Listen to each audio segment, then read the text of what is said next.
Votre grand journal du soir sur Europe 1 avec Mathieu Béliard et avec votre invité, Mathieu Aurore Berger, porte-parole de La République En Marche, député à l'REM des Yvelines. Bonsoir Aurore Berger. Bonsoir. Merci d'être en direct avec nous ce soir.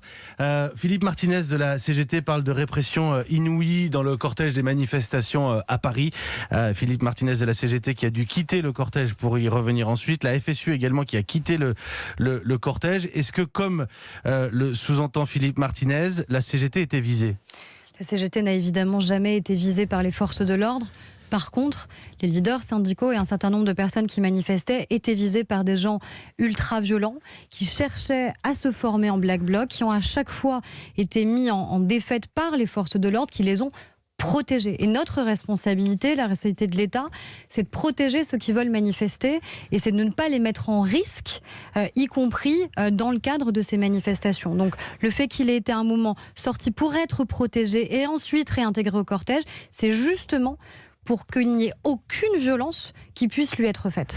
Alors, la réalité des manifestations, c'est souvent qu'il y a des violences. Je le rappelle, ce soir, il faut être précis, des dizaines et des dizaines de cortèges qui ont été absolument pacifiques dans le pays tout au long de la journée, des violences à Paris. C'est important de le dire aussi, qu'on peut manifester dans le plus grand des calmes et que ça peut tout à fait bien se passer. Sauf que ce qu'on vous reproche, alors il y a la CGT, il y a FSU aussi, le premier syndicat de l'enseignement dans le public, qui reproche au gouvernement de ne pas avoir sécurisé une manifestation qui est légitime et même traditionnelle, celle du 1er mai. Mais on a une manifestation qui est évidemment légitime et toutes les manifestations d'ailleurs qui sont déclarées le sont, quel qu'en soit le motif, à partir du moment où évidemment c'est légal et les moyens ont été mis.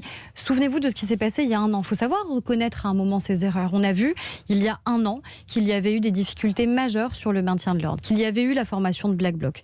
Et depuis, on a appris, on a compris, on a changé. On a changé la doctrine de maintien de l'ordre, notamment à Paris, avec le ministre de l'Intérieur, avec le nouveau préfet de police de Paris, qui a permis qu'aujourd'hui, on ait des manifestants qui manifestent, qu'on n'ait jamais de formation en Black Bloc, c'est-à-dire tout d'un coup des gens qui s'encagoulent, qui se vêtissent de noir et qui cherchent à violenter les manifestants, à violenter les forces de l'ordre, à s'introduire. Ils ont cherché à s'introduire dans une école maternelle, à s'introduire dans un hôpital, à s'introduire dans des commissariats. À chaque fois, ils ont été mis en échec. On a aussi renforcé la loi. Elle a été souvent commentée, parfois critiquée. Sauf que cette loi, elle a permis aussi de renforcer le soutien à nos forces de l'ordre et leurs moyens d'action. Exemple clair, les chiffres à l'heure actuelle, ça peut encore évoluer évidemment, c'est quand même plus de 15 000 contrôles préventifs, vous savez, pour ces fameuses armes par destination, les battes de baseball, les marteaux avec lesquels évidemment on ne manifeste pas. Et c'est à peu près 300 interpellations aussi qui ont été faites, y compris de personnes qui venaient de l'étranger, Allemagne, Espagne, et qui ont cherché à Pour vous, infiltrer la mission a été accomplie aujourd'hui. Mais la mission de maintien de l'ordre alors qu'il est à 19h14, a été accomplie. Évidemment, j'espère que tout va continuer à se dérouler dans le meilleur climat possible. On a des individus ultra-violents, on le savait, on y était préparé, et les forces de l'ordre ont su y répondre. Et c'est pour ça que moi, je trouve assez insupportable quand on entend répression policière, quand on entend violence policière, alors qu'aujourd'hui, le seul blessé grave qu'on a eu aujourd'hui dans cette manifestation, c'est un policier. C'est un policier qui a pris un pavé en pleine figure. C'est ça qui s'est passé aujourd'hui. Et heureusement, vous aucun reprochez l'expression répression policière. Dans le même temps, pour en terminer justement avec l'encadrement et le maintien de l'ordre, une tribune de 300 journalistes qui dénoncent des violences policières. Reporters sans frontières, ce ne sont pas n'importe quelle association. Reporters sans frontières, pour qui près de 90 journalistes ont été victimes de violences policières depuis le début du mouvement. Et pour en terminer avec cette question, Jean-Marie Delarue, le nouveau président de la Commission nationale consultative des droits de l'homme, qui s'inquiète du recul de nos libertés. À quel prix cette sécurité, Aurore Berger ? Au prix de notre capacité à continuer à manifester, au fait qu'on a toujours aussi des grandes manifestations populaires qui peuvent exister et qui se déroulent de manière pacifique dans notre pays. Et heureusement, donc, il n'y a pas de recul des libertés publiques dans notre pays quand justement on permet à celles et ceux qui veulent manifester, y compris manifester contre le pouvoir en place, parce que c'est leur droit le plus légitime, de pouvoir le faire. Par contre, évidemment, il faut garantir leur sécurité. On a travaillé d'ailleurs avec les syndicats, avec leurs services d'ordre, parce que c'est un peu différent par rapport à d'autres mobilisations qu'on connaît le samedi, où il n'y a pas de service d'ordre institutionnalisé. Là, il y en a. On a su travailler avec eux, le mettre en place. Que certains syndicats veuillent faire de la polémique et de la politique, c'est leur droit.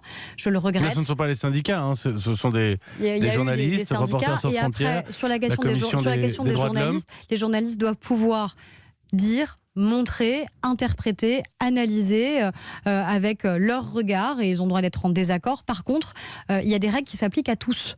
Il y a des périmètres de sécurité qui s'appliquent à tous. Encore une fois, pour préserver aussi l'intégrité de ceux qui sont justement journalistes et qui rapportent ces images-là. J'ai lu cette tribune, j'ai vu que c'était beaucoup notamment de photographes qui avaient signé cette tribune, qui doivent, j'imagine, pour leur métier aussi pouvoir être au plus près. Mais il faut aussi pouvoir garantir leur sécurité. Et face à des gens qui sont de plus en plus radicalisés et de plus en plus violents, il faut aussi savoir arbitrer. Et moi, je fais le choix de la sécurité, y compris justement des journalistes. Aurore Berger, pour quitter justement la question purement sécuritaire, nous sommes moins d'une semaine après les annonces du président de la République, cette conférence de presse que nous avons suivie sur Europe 1 notamment, mais pas seulement, que nous avons beaucoup commenté, le séminaire gouvernemental de début de semaine. N'est-ce pas un échec de voir cette mobilisation parce qu'il y avait du monde dans les rues aujourd'hui? On avait une mobilisation qui est assez comparable à des mobilisations qu'on pouvait avoir à l'automne, qui ne sont pas exceptionnelles pour un 1er mai, il me semble. Après, voilà, c'est leur droit, encore une fois, de se mobiliser et de manifester. Moi, ce que je vois surtout, c'est les mesures qui sont rentrées dans la vie concrète des Français. La prime d'activité, ça veut dire que le travail paye plus à la fin du mois. On l'a dit, on le fait. Le fait qu'à partir d'aujourd'hui, il y a une annulation de la hausse de la CSG pour un certain nombre de retraités. On a reconnu une erreur, on le met en place et on va continuer à avancer sur la question de la prise en charge de la dépendance et de nos aînés, sur la question du financement de nos retraites, sur la question des mobilités, parce que c'est aussi un enjeu majeur, comment on arrive à se déplacer dans notre pays, notamment dans les zones rurales. Donc c'est toutes ces questions-là qu'il va falloir continuer à travailler, sur lesquelles on apporte déjà des réponses concrètes. Qu'est-ce que vous répondez, Aurore Berger, à ceux qui ont été déçus? On arrive à 17 milliards de mesures au final, quand on fait le calcul entre ce qui a été annoncé au mois de décembre et ce qui a été annoncé la semaine dernière. Pourtant, beaucoup se disent encore déçus. Nous avons leurs appels au 39-21. Je pense qu'on est aussi conscient des annonces qu'à partir du moment où elles entrent dans notre quotidien. Donc quand vous touchez la prime d'activité, quand vous faites des heures sup et que vous payez plus d'impôts et plus de charges dessus, quand vous avez touché une prime de fin d'année sans impôts, sans charges, ça c'est du sonnant et trébuchant, c'est du concret qui est immédiatement dans votre poche quelque part.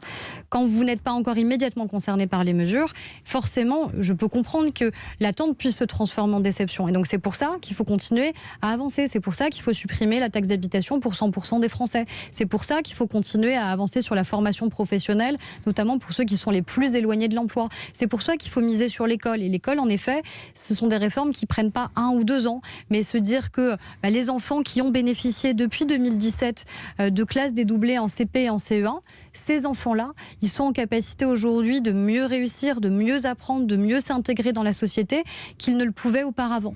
Et ça, on en verra peut-être les fruits dans 10 ou dans 15 ans, mais c'est essentiel parce que c'est toute une génération nouvelle qui sera mieux formée, mieux éduquée et qui pourra être plus armée aussi pour la société. Un mot des européennes dans moins d'un mois désormais. Aurore Berger, si la liste de Nathalie Loiseau arrive derrière celle de Jordan Bardella dans les résultats, dans les urnes, ce sera un échec?